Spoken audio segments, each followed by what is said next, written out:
Hi guys, I'm Chris with Midmo Bees, and I had 3 dead outs from the winter. This is February 1st, 2024, and I'm just doing some cleanup so I can put them away until I need them again. And we're going to go through each of these frames and do some scraping of the propolis. As you see, some cleanup here. You just take your hive tool and kind of scrape it off. Now the bees like this stuff, so we can save it and put it in a little jar here. We're just kind of doing a little cleanup. Sorry for the video, I'm not good at this yet.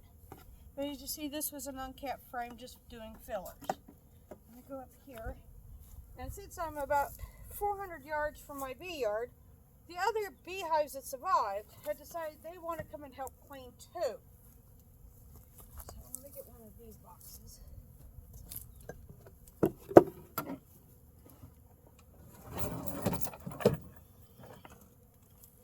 So you can see what we're talking about here.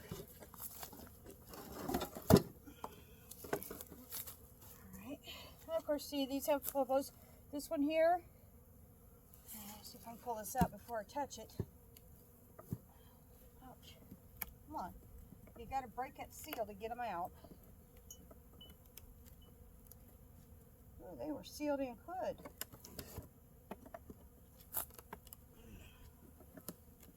It is 63 degrees out today, so the bees are very, very active. This one. I don't want to break loose. Wow, they were very good on their job. Let's try again. There we go.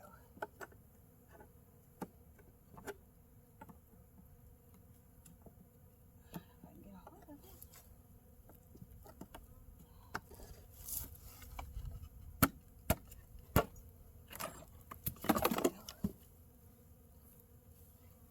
You see, this was a really nice frame to reuse for next year. This had honey in it. These darker ones here that fell out. See the difference here? One's a honey frame and one's a brood frame. The darker is brood. You can see she had a good laying pattern at the time. And just a little on this side. We're going to get into where the cluster was at. And see, these were completely brood frames. So you can see where she was going. And then you got some dead bees over here. We'll kind of clean them off. And when I reuse them, if there's anything left in them, the other guys will clean them out. But we just kind of clean them off there.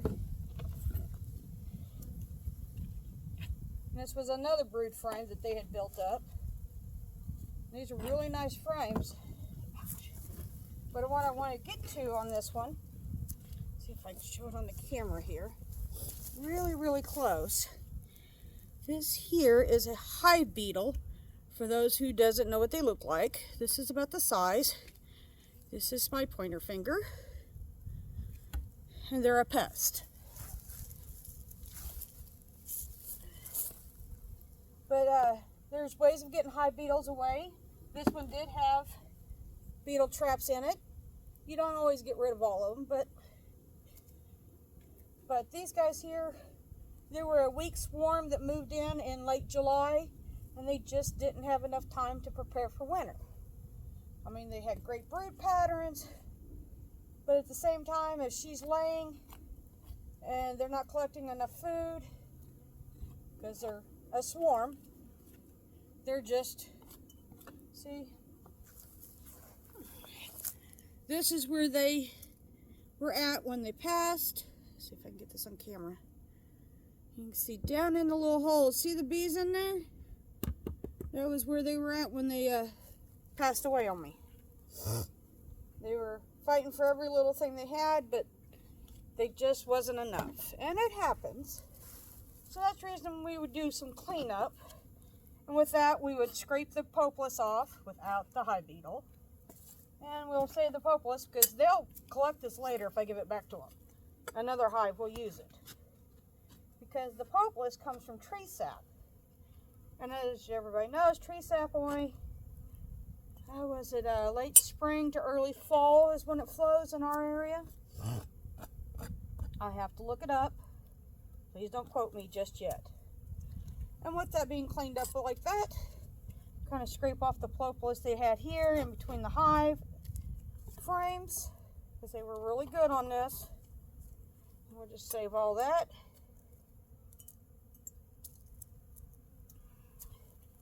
And we'll just clean up the frames is what I'm doing here. My other 5 hives are doing fairly well, and I have great hope for them. But we will see. All I can do is give you some tips and tricks. Ouch. Hang on one second. Let me get this one done. Alright. Now I'll set these aside. Take the camera and I'm going to show you the other up here. This is our business.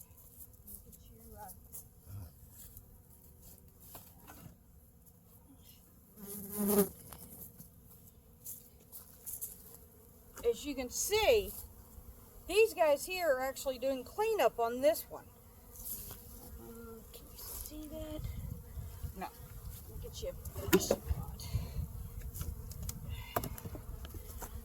Now the bees are using whatever resources, maybe the propolis, maybe there's some sugar from the sugar bricks that were on this. And what they're doing is they're reclaiming it and taking it to their hive. Which, they're pretty resourceful about that. Also, these guys, they're doing pretty good on cleaning it out. And if I leave it here, they will do a really good job of cleaning it out.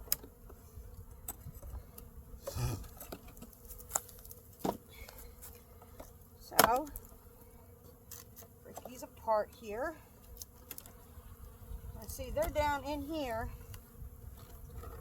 See, these are live bees. You see right there? They're after all the goodies that are still in there that the other bees left. And today I'll let them just keep on cleaning that out for me, and that's less for me to do. But on this one you can see this is where these guys died here. But they still had some stuff right here. But like I said, it was a late swarm. And that happens sometimes. Now these here, compared to the other ones, this was the brood frame. Got some wonky comb down here. But this was a brood frame because it is dark. But if you notice, on some of the equipment, this is a deep, this is a 9.5 frame. And this here, let me hold these two together. This is a medium frame. We call them honey supers.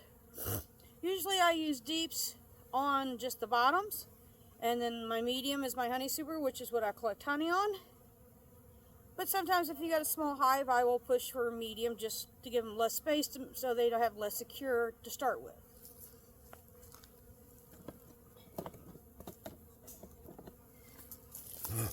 Scoot this over. Let's see. Watch them clean this off here. Like I said, they are the best cleaners they are. They are very good at what they do.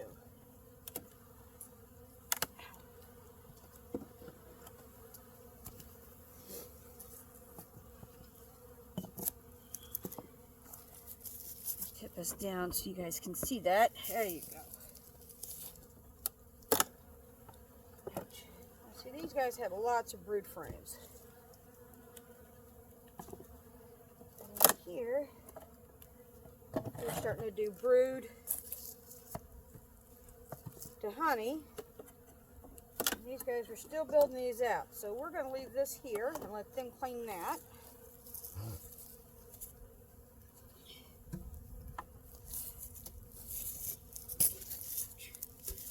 This is a bottom board. You have a deep entrance and you have a shallow entrance. I use the deep entrance because I can use my cutoffs, my close offs. I'll just clean this up.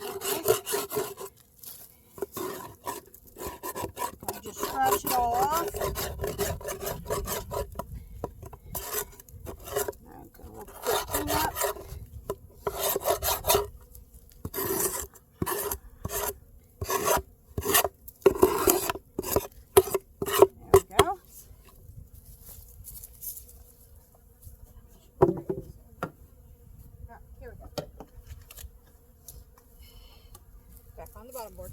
On the bottom board, if you use the deep side, you get what they call an introducer. This is an introducer, and they have where you can use a small entrance. Let's see if you can see that. A small entrance on this side, but if you rotate it, you get a large entrance. Or if it's really hot August, I just take the whole thing out, if they're strong enough to defend it. But you get this, and it just lays in there at the end, and then the bees go right in and when they want.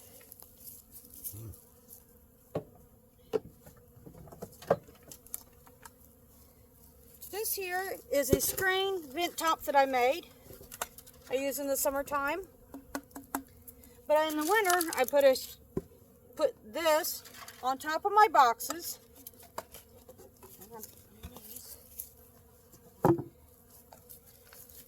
Move these over here and I'll show you.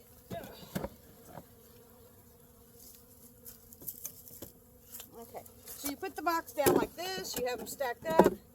When I put this on top like this in the summer, there's little screens on the inside of the holes. There's screens inside my little holes right here, you can see.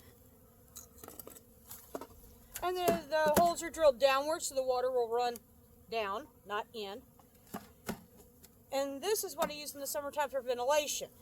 But in the winter, I would put sugar bricks in here. Then I would take my burlap sacks. And these burlap sacks, you can be anything. Here's some older ones, older styles. And they're full of just plain cedar chips. See, or straw. And this is for collecting moisture. So what I do is I take these burlap sacks, I put the sugar down, and that's winter, usually before Thanksgiving. And then I put these on top. They are staying warm while they're eating their sugar, and the straw or the cedar chips will collect the moisture to keep it off of them. If they're a strong hive by the time they get to Thanksgiving. But this here, for summertime, this is great, especially when it's over 100, because they can fan in the bottom and it vents out through the top. They get circulation in there for that queen.